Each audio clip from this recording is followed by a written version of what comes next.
ડોક્ટરોએ માનવતા નીવે મૂકી વધુ પૈસા કમાવાની લાલચમાં નોર્મલ ડિલિવરીને બદલે સિઝેરિયન કરી નાખતા પરિવારજનોએ હોબાળો મચાવ્યો। વગડિયા ગામની પુત્રવધુ હાલ જીવન મરણ વચ્ચે ઝોલા ખાય છે। સુરેન્દ્રનગર જિલ્લાના વગડિયા ગામના પરિવારની પુત્રવધુને પ્રસવ પીડા ઉપડતા થાનની ચામુંડા હોસ્પિટલ લઈ જવાઈ, જેમાં સિઝેરિયન ઓપરેશન બાદ પરિણીતાની તબિયત લથડતા પ્રથમ સુરેન્દ્રનગર ત્યારબાદ અમદાવાદ લઈ જવાઈ। હાલ પરિણીતા જીવન મરણ વચ્ચે ઝોલા ખાઈ રહી છે, ત્યારે પરિવારજનોએ થાન પોલીસ મથકે લેખિત અરજી કરી ડોક્ટર સામે કાર્યવાહીની માંગ કરી। રાજ્યમાં ખ્યાતિ હોસ્પિટલની કરતૂતો સામે આવતા એક પછી એક હોસ્પિટલો આ બનાવ સામે આવે છે, જેમાં હાલ થાનની ચામુંડા હોસ્પિટલ ચર્ચામાં છે। મૂળી તાલુકાના વગડિયા ગામે રહેતા જયંતિભાઈ નાથાભાઈ પનારાએ થાન પોલીસ મથકે કરેલી અરજીમાંથી મળતી માહિતી મુજબ 23 વર્ષીય વિનુબેન સંજયભાઈ પનારાએ 9મો માસ ગર્ભાવસ્થાનો ચાલતો હતો। તારીખ 10/12ના રોજ બપોરના સમયે પરિવારજનોએ પરિણીતાને રૂટીન ચેકઅપ માટે થાનની ચામુંડા હોસ્પિટલ લઈ ગયા, જ્યાં ડોક્ટર રાજેશ ઝાલાએ તપાસ ડિલિવરીનો સમય નજીક છે, 2-3 કલાક રોકાઈ જાઓ, નોર્મલ ડિલિવરી થઈ જશે તેમ કહેતા પરિવારજનો રોકાઈ ગયા। રાતના 9 કલાકે ડોક્ટરે આવી હાડકું ફસાયું છે, સિઝેરિયન કરવું પડશે તેમ કહી પરિવારજનોએ કોઈ ચિંતાની વાત નથી તેમ કહી આશ્વાસન આપ્યું। હાલ 15,000 ને પ્રસૂતિ બાદ 15,000 ભરવા કહ્યું, જેમાં સિઝેરિયનના અસહ્ય પીડા બાદ પ્રસૂતાએ દીકરીને જન્મ આપ્યો, પરંતુ ત્યારબાદ તેઓની તબિયત લથડી। આથી તેઓને સારવાર માટે સુરેન્દ્રનગર સિયુસા હોસ્પિટલ લઈ જવાયા, જ્યાં ડોક્ટરની હિસ્ટ્રી પૂછવા ડોક્ટર રાજેશ ઝાલાને ફોન કરતા તેઓ ફોન રિસીવ કરવાનું ટાળ્યું। કેસ બગડી જતા પ્રસૂતાને અમદાવાદ લઈ જવાઈ। હાલ વિનુબેનની તબિયત નાજુક છે, આથી જયંતિભાઈએ થાન પોલીસ મથકે અરજી કરી ડોક્ટર સામે કાર્યવાહીની માંગ કરી। સવાર હોસ્પિટલમાં ફોન જતા પેશન્ટને દાખલ કરવાની ના પાડી। થાનની ચામુંડા હોસ્પિટલમાં સિઝેરિયન બાદ પ્રસૂતાને પેશાબ બંધ થઈ ગયો હતો અને ડોક્ટરે હાથ ઊંચા કરી સુરેન્દ્રનગર લઈ જવાનું કહેતા પરિવારમાં સૌપ્રથમ પ્રસૂતાને જોરાવરનગરની સવા હોસ્પિટલ લઈ ગયા, જેમાં ડોક્ટર રાજેશ ઝાલાએ ફોન કરી દેતા સવા હોસ્પિટલે પેશન્ટને દાખલ કરવાની ના પાડી દીધી। આથી પ્રસૂતાને સિયુસા મેડિકલ કોલેજ એન્ડ હોસ્પિટલ લઈ જવાઈ। વધુ નાણાં રડવા નોર્મલ બદલે સિઝેરિયન કરાયું। ખ્યાતિકાંડ બાદ સામાન્ય લોકોને પણ સમજમાં આવી જાય છે કે વધુ નાણાં લડવા ડોક્ટરો કેવા પેતરા અજમાવે છે, જેમાં આ કેસમાં પણ પહેલા રૂટીન ચેકઅપ માટે આવેલી પરિણીતાની ડિલિવરીના સમય થઈ ગયો છે, કઈ નોર્મલ ડિલિવરી કહેવાયું। બાદમાં 5-6 કલાક પછી સિઝેરિયન કરવું પડશે તેમ કઈ 15,000 અને અત્યારે 15,000 પ્રસૂતિ બાદ ભરવા જણાવ્યું। નોર્મલ ડિલિવરી કરતા સિઝેરિયનમાં વધુ નાણાં મળતા હોવાથી આવું કરવાનું હોવાનું ચર્ચાઈ રહ્યું છે। બ્યુરો રિપોર્ટ મહેશભાઈ ઉતરિયા, સુરેન્દ્રનગર।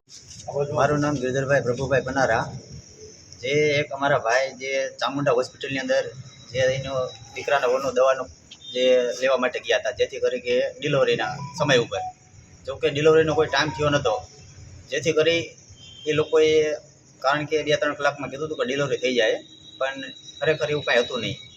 પણ 2-4 કલાક થઈ પછી લોકો એવું જણાવે છે કે તમારે સિરિંજિંગ કરવું પડશે। હવે એને ઓપરેશન કર્યા બાદ 24 કલાક સુધી એમને જણાવ્યું નહોતું કે પેશન્ટની હાલત બહુ કન્ડિશન ખરાબ થઈ ગઈ છે।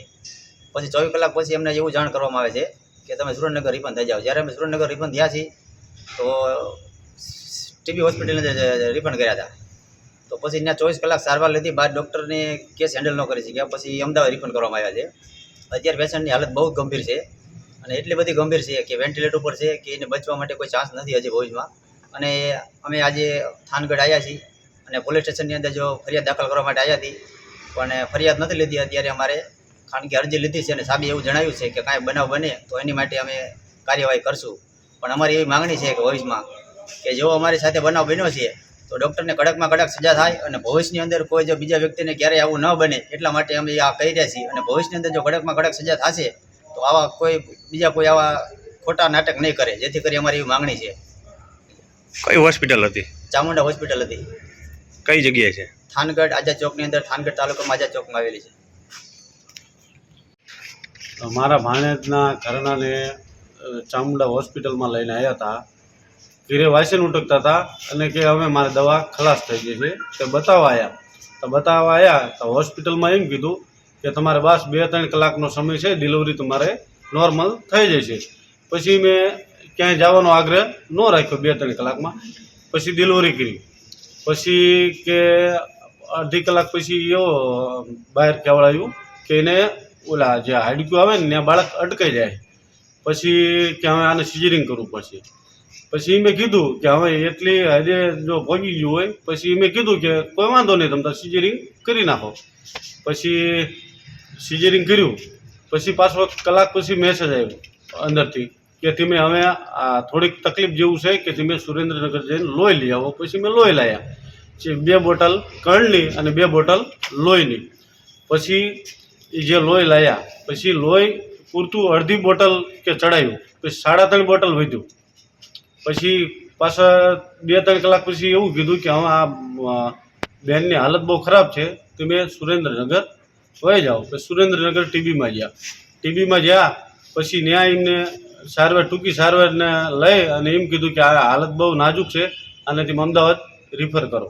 પછી ન્યાય ગયા. અત્યારે હાલમાં વેન્ટિલેટર ઉપર છે, જીવન મરણ વચ્ચે ઝોલા ખાઈ રહ્યા છે. અને આ હોસ્પિટલ આની એક બ્રાન્ચ ચોટીલા બી આવેલી છે, થાન વગડિયા રોડ ઉપર. આ 2 હોસ્પિટલને સીલ કરો કે ભવિષ્યમાં કોઈ બીજા છેતરાય નહીં. બેન અત્યારે ક્યાં એડમિટ છે? બેન અત્યારે અમદાવાદ સિવિલ હોસ્પિટલમાં સારવાર જીવન મરણ વચ્ચે ઝોલા ખાઈ રહ્યા છે. હા, અને આ ડૉક્ટરને કાયદેસરની કડક કાર્યવાહી કરો અને હોસ્પિટલને સીલ કરો કે ભવિષ્યમાં આજુબાજુના કોઈ માણસો ભોળા માણસો છેતરાય નહીં.